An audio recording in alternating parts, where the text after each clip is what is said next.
नमस्कार दोस्तों, स्वागत है आप सभी का मेरे YouTube चैनल स्टेनो गुरु शिवा में। दोस्तों शुरू करते हैं प्रतिलेखन संख्या 12, गति 80 शब्द प्रति मिनट। स्टार्ट। अध्यक्ष महोदय, जिस भावना से मैंने यह बिल पेश किया है उसको विरोधी पक्ष के लगभग सभी सदस्यों ने एकमत से महसूस किया है कि देश में बेकारी की जो समस्या है वह एक भयंकर समस्या है और उसके कारण हमारे देश का विकास, चाहे वह सामाजिक हो, आर्थिक हो या सांस्कृतिक, रुका हुआ है और ऐसी स्थिति में हम आगे बढ़ नहीं सकते हैं।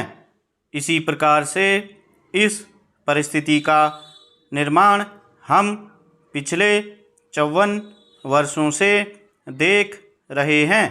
मंत्री महोदय ने यहाँ पर अभी कहा कि राष्ट्रपति इस काम को नहीं कर सकते हैं क्योंकि वह उनके अधिकार के बाहर है। आप राज्यों में राज्यपाल शासन स्थापित करते हैं जब यह देखते हैं कि किसी राज्य में वहाँ की व्यवस्था, वहाँ का विकास ठीक नहीं हो रहा है, जब किसी राज्य में गड़बड़ी फैल रही हो, विकास का काम समाप्त हो गया हो और जिम्मेदारी से लोग काम न करते हों, तो वहाँ पर राज्यपाल शासन स्थापित किया जाता है। ऐसे बहुत से उदाहरण हमारे देश में मौजूद हैं। उसी प्रकार से हमारे राष्ट्रपति हैं और अगर देश में इस तरह की स्थिति वर्षों तक चले तो कोई कारण नहीं है।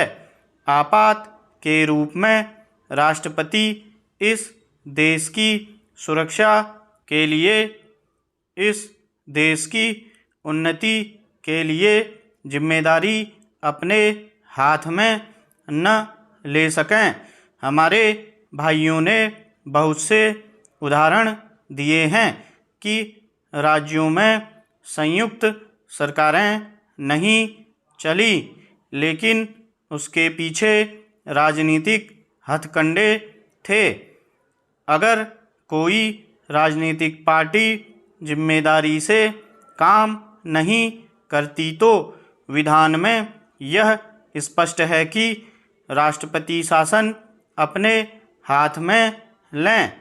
मैं एक उदाहरण देता हूँ कि संविधान में आदिवासी हरिजनों के उत्थान के लिए प्रण किया गया था कि 10 वर्ष में उनकी सामाजिक तथा आर्थिक स्थिति को सुधार देंगे, लेकिन यह सरकार उसमें भी असफल रही। उसको एक बार 10 वर्ष के लिए बढ़ाया गया और दोबारा फिर 10 वर्ष के लिए बढ़ाया गया।